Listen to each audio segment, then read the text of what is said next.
said it's not sexy when Africans are kissing? Do you not kiss? Do you kiss? How far is far when it comes to movie production in Kenya? Like what you see? Wow.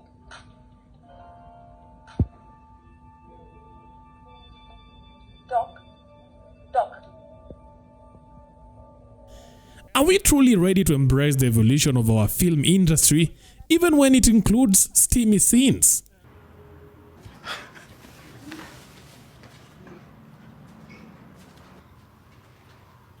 You see, every time these scenes make their way onto our local screens, they trigger a storm of reactions.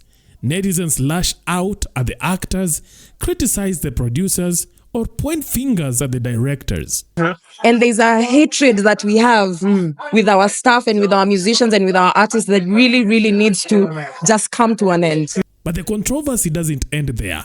The Kenya Film Classification Board often steps in, and the consequences can be severe.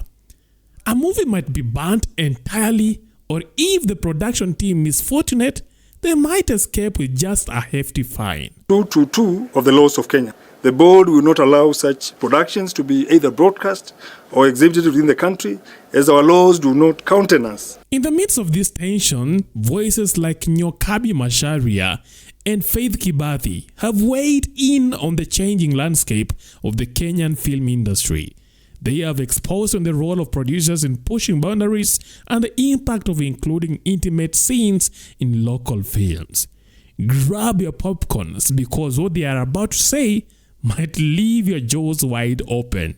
Yeah. As an actress, you have limitations when you are featured in any movie. Kuna wengine watasema, if a movie na involve me kissing, me going on a bikini, it's a no.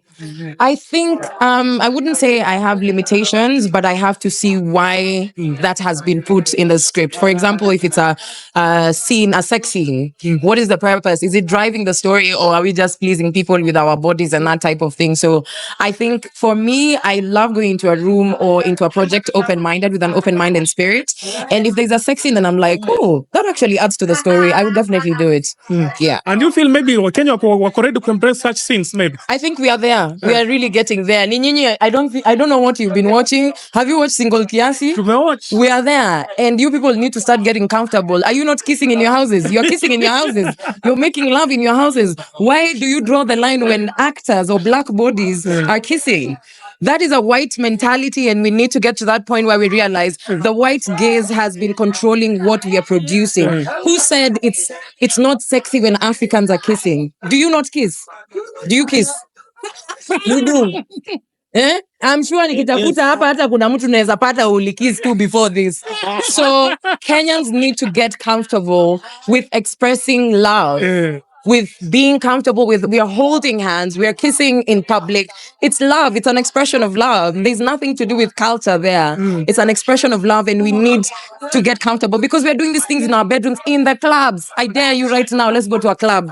Let's see if we're not going to see someone people making out. But then when it comes on screen, when we are showing you what you usually do, there you have a problem. Are Kenyans too rigid when it comes to such scenes? I think they judge Kenyan shows a bit more harshly than foreign stuff.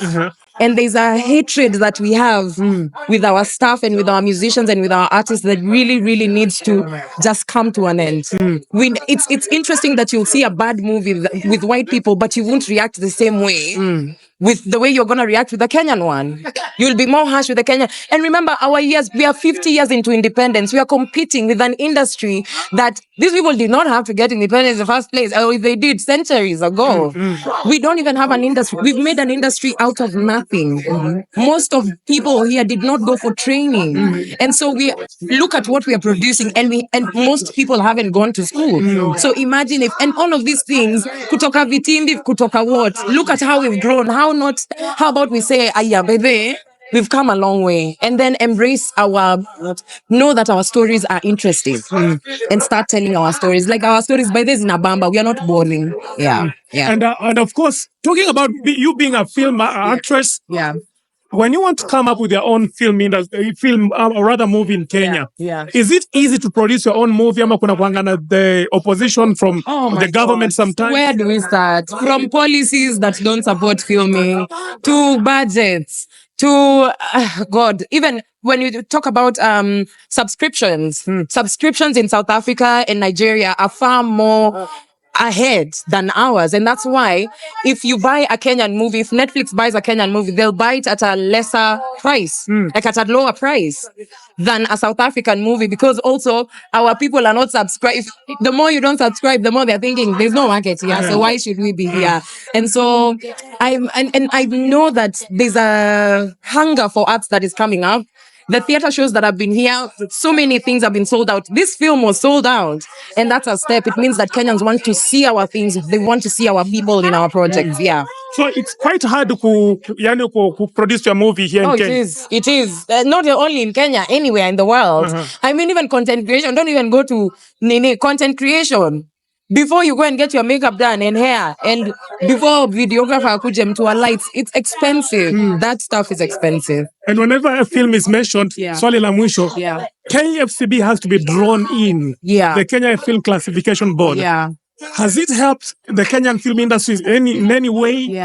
Kulingana na maoni yako? I feel like these bodies are concerned with the wrong things. It's, we have a sex scene, we have to protect kids. Do you think that's the only movie they're going to see such things in? And I'm not saying that you should not protect them. I feel like be concerned with larger, bigger policies that will uphold us as an industry. It's not just about you saying that this is 18 years and above. What more are you doing beyond that? Are you then seeing, okay, is there cultural appropriation in these things? What else can we do basically? Awesome. Kuna movie fulani pale ya Showmax tulikuwa tunatazama, ni vile nimesahau jina. Single kiasi. Single kiasi. Damn. Yes. Maswali ni mengi pale. Especially pale vitu ambavyo watu wanaona kama mko half naked, sometimes kama mmeenda commando kabisa. How did you shoot that scene? Scenes mlikuwa mnashoot aje? First of all, we shoot those scenes professionally. It's done with professionals, and therefore it's just acting. It's an art like any other, and we respect each other. That's what I can say. Hakuna vile mtu anaweza fika pale na alafu vitu zimgeukie. Kwa scene. No. Very professional. And kuna wale ambao wanasema when you are going to such extent of maybe stripping, mnafanya vitu kama hivyo, you are trying to copy culture ya watu wengine kule nje. Especially the Hollywood culture. Hapo wanasema Kenya, Africa hatuna tabia kama hizo. Hatuendangi hizo extreme. Maoni yako ni gani? Wenye wanasema hivyo hawafanyi vitu fulani. Ni nini mpya hapo? To kiss pale kwenye scenes pale. We kiss. We are Africans. That's how we make love. It's not a surprise. It's not a white culture. Yes. It's things that actually happen. Vitu kama hizo ni vitu ambazo unafanya behind closed doors, mahali hakuna kamera. Hapo mkifanya vitu kama hizo ni kama mna corrupt vijana wadogo, watoto wadogo. No, it's just entertainment. And of course with regulations and whatnot, we tell people the age limits. And kuna ile swali ningependa kujua, what are your do's and don'ts mkifika pale mbele ya screen? When I'm acting? Do's and don'ts. Depending on the script pia. Okay. Always have your lines. Lazima ukwe na lines zako so that you do not mess up the team and your scene partners. Always bring your best. Listen to your director. Don't go there as a star. Don't go there as yourself. Be the character. Yes. And of course, being a female actress in Kenya is not an easy thing, especially pale kuna tetesi ambazo wanasema once you are a female actress in Kenya, that the directors would want to take advantage of you, and if you don't give in, hautaonekana kwa movie kadhaa. I would say stand by your ground. So you know your principles, you know what you're doing there, you know what is right and what is wrong. And in fact, if you ukingangana kutumia shortcuts, now that is what will mess you up in future. Because who will want to work with you if you're not a straight person? Have you encountered such instances before? Ambapo mtu anakuambia, if you cannot pull down your pants, I'm not going to give you this role.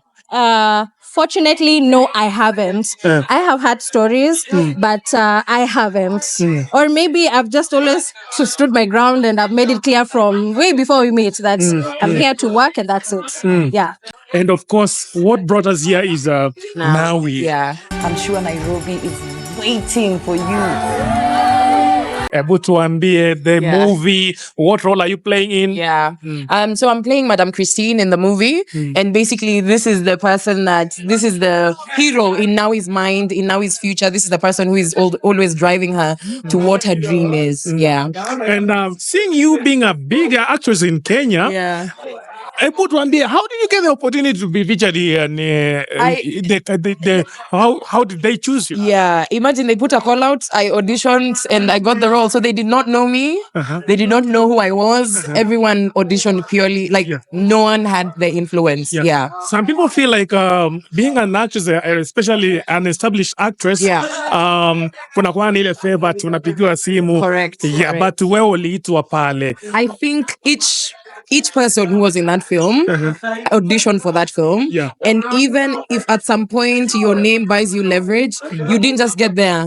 You built your name. There's work that you have been doing. And so if you're being called to closed auditions, it's not that it's unfair. It's you've worked for it and you've gotten there and you've proved that there are certain roles that you're able to pull off. And if you're the first person that comes to their mind, you've worked for it. You didn't just sleep and arrive there. There's been years and years of work behind that. Yeah. And when we look at the Nawi, now the concept behind it, it's something that is kind of spreading our culture in Kenya. Yeah. Na ukiangalia ile role ambayo umecheza. Yeah. Now you are a fellow actress in the movie. Yeah. But tuambie, the association, you working with these people, how does it make you feel? Yeah. First of all, Michelle, who is the star of the film Nawi, was absolutely fantastic. So she met me on the first day and apparently she was my fan from my Empress. So she was so excited to see me on set the first day. But what amazes me about her, it was her first time acting. And if you know, acting is really dreadful. So for a child to pull that off, that's fantastic. And Charles Oda was also her acting coach. He was the acting coach for the kids. And she is so disciplined on set. She was very willing to give the best. And she's like, how do I do this better? How do you think I can say this line better? And all doing this all while trying to do her KCPE exams or something like that. So, and she passed her exams. So that kid, the world is not ready. The world is not ready for me. This is Oscar's direct. Oh, it is. Because she gives me vibes for Maxwell Simba, who did The Boy Who Harnessed the Wind. Yeah. He was a first-time actor. And funny enough, he was from Alliance. And that's how Maxwell moved to the UK. And we never heard about him again. And Michelle gives me those vibes. I know she said she wants to be a doctor and everything, but this girl, Hollywood is waiting for her.